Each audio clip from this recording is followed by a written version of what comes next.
Daddy, look at Travis Kelce. Oh, hey kid, how are you? Travis, you're cheating on me? Warning. The following information is not real financial advice and has been created to help inform on subjects that pertain to the world of finance. If you are living under a rock, you know what's coming up. Yes, I'm talking about the Super Bowl, but most specifically, Taylor Swift. Hater or lover, Taylor Swift is a generational talent capable of disrupting the United States economy with her Eras Tours concert.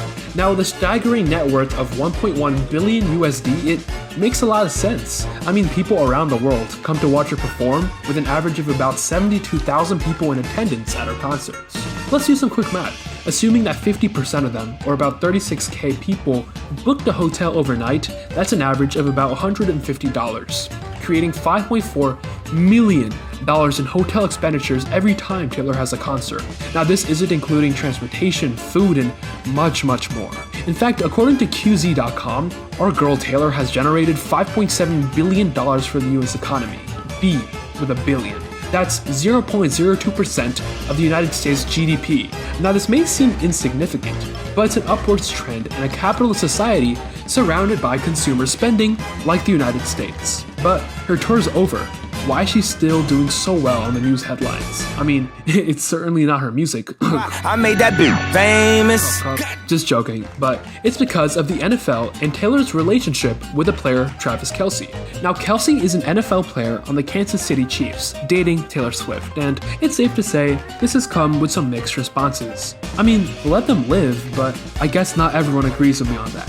While the emotions of the fans run wild as they summon Lamar Jackson to now Brock Purdy, I think it's fair to say that Taylor Swift has increased the NFL and Kansas City Chiefs viewership, as Swift, and I quote, her relationship with Kelce and her appearances at Chiefs game has generated $331.5 million in equivalent for brand value for the Chiefs and the NFL. Looks like he can't break up with her now, but this is quite the interesting scenario because it introduces a new type of wealth, one of power. Here on Cash Curious, we usually discuss personal finance, but at the end of the day, money is money. Now, no one makes more money than those with influence, even if the influence is for a teenage woman who just broke up with her boyfriend.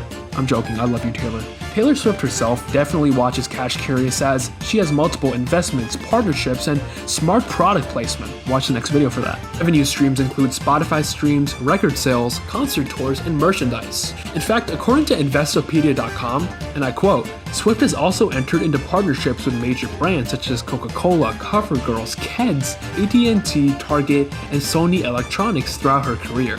Moreover, in 2022, FTX approached Swift for a $100 million sponsorship deal, which she turned down after doing her due diligence. Now, for those of you who don't know, FTX's CEO, Sam Bankman-Fried, well, he just went to jail for life, so that's a pretty good play on her part. Moreover, Adam Moskowitz, one of the lawyers leading a class action lawsuit against FTX and its celebrity ambassadors, told the Scoop podcast in April 2023 that Taylor was the one person that asked, "Can you tell me that these are not unregistered securities?" This question and deciding to walk away from the deal ultimately saved her from a costly lawsuit involving celebrities such as Tom Brady, Shaq, and Larry Davis. Now, we know she definitely watches Cash Curious, but is this all we'll be seeing from her? Is she going to lose her money after she breaks up with Kelce? Or better yet, will the NFL plummet in viewership?